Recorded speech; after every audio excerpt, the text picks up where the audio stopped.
Everyone, this is Mansi from evidyati.in। अब हम start कर रहे हैं चैप्टर नंबर 12, एक्सरसाइज 12.1 का क्वेश्चन नंबर 1। सो नाउ इस क्वेश्चन में आपके पास है get the algebraic expressions in the following cases. आपको यहाँ पे कुछ इक्वेशंस दे रखी हैं, आई मीन कुछ स्टेटमेंट्स गिवन है जिसकी हेल्प से आपको एक्सप्रेशंस क्रिएट करने हैं and also using variables, constants and arithmetic operations. तो सबसे पहले वेरिएबल्स क्या होता है? वेरिएबल इज किसी भी एक्सप्रेशन या इक्वेशन में जब हम x, y, a, b ऐसा कोई भी अल्फाबेट या कुछ भी यूज करते हैं तो वो है variable. Then we have constants. Constants मतलब जो नंबर्स आते हैं, जैसे कि a + 4 = 7। सो यहाँ पे ये जो 4 और 7 है, दीज आर कॉन्स्टेंट बिकॉज ये एज इट इज रहेंगे। a वेरी कर सकता है, ये चेंज हो सकता है, कुछ भी हो सकता है, लेकिन ये जो है 4, 7 ये फिक्स रहेंगे।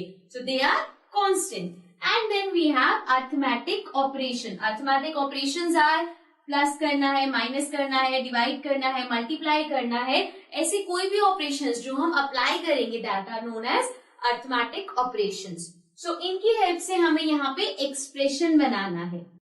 Now let's read the first part, subtraction of z from y। subtraction of z from y मतलब z को सब्ट्रैक्ट करना है y में से।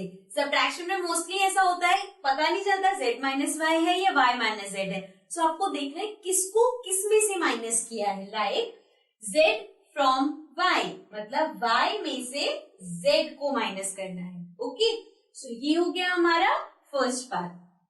सेकेंड पार्ट है 1/2 of the sum of numbers x and y। अब हमें पता चल गया यहाँ से sum of numbers x and y मतलब x plus y। 1/2 of और इसका 1/2, so 1/2 of x plus y। ठीक है, नेक्स्ट थर्ड पार्ट में है the number z multiplied by itself। एक नंबर है z, उसको उसी से मल्टीप्लाई कर दिया मतलब z into z। So z into z will be z square। Okay, now fourth part, 1/4 of the product of numbers p and q। Product of numbers p and q मतलब p and q का product, उसका 1/4, इसका p and q का 1/4। ठीक है, सो 1/4 of product of P and Q। सो ये the fourth part. अब इसके आगे के पार्ट्स करते हैं।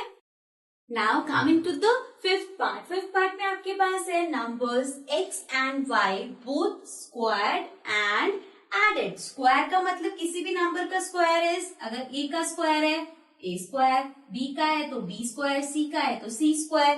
ठीक है, तो स्क्वायर का मतलब समझ आ गया एंड एडेड। उनको पहले उनका स्क्वायर किया और फिर उन्हें ऐड कर दिया। सो नंबर्स क्या है? x and y।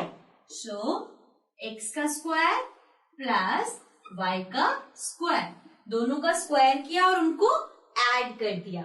Now sixth part में हमारे पास है number 5 added to 3 times the product of numbers m and n। Number 5 को ऐड किया है किसमें? 3 times the product of number m and n। product of number m and n that will be mn। ठीक है, इसका 3 times मतलब 3 से multiply. Then number 5 added और इसमें हमने नंबर 5 को ऐड किया है, सो +5। ठीक है, इसको आप 5 + 3 mn भी लिख सकते हो एंड 3 mn + 5 भी लिख सकते हो, दोनों सेम है। नेक्स्ट सेवेंथ पार्ट में आपके पास है product of numbers y and z subtracted from 10। अब किस दो नंबर्स का प्रोडक्ट y और z का एंड देन सब्ट्रैक्टेड फ्रॉम 10। अब यहाँ पे ध्यान रखना है, सिंस ये सब्ट्रैक्शन है तो 10 पहले आएगा या इन दोनों का प्रोडक्ट। सो यहाँ पे है फ्रॉम 10 में से, सो मीन्स 10 में से क्या माइनस कर रहे हैं? Product of y and z, that is yz। So this will be 10 - yz। अगर एडिशन है तो आप कुछ भी लिख सकते हो, उसे स्वैप कर सकते हो, 5 लिख दो पहले या 3ml लिख दो, एक ही बात है। लेकिन अगर सब्ट्रैक्शन है तो उसमें आपको देखना है किसमें से क्या माइनस किया है। Now coming to the last part, sum of numbers a and b subtracted from their product। अब a और b का सम, उसको सब्ट्रैक्ट किया किसमें से, देयर प्रोडक्ट। देयर प्रोडक्ट मतलब इन्हीं नंबर्स का प्रोडक्ट। सो अगेन माइनस वाला है तो पहले क्या लिखना है, सो फ्रॉम देयर प्रोडक्ट, उनके प्रोडक्ट में से। सो मीन्स प्रोडक्ट क्या है, a into B will be A B. So इसमें से माइनस किया है सम ऑफ नंबर दिस, इसमें से माइनस क्या किया है, a प्लस b। ठीक है, so this was question number 1। Now let's come to the next question.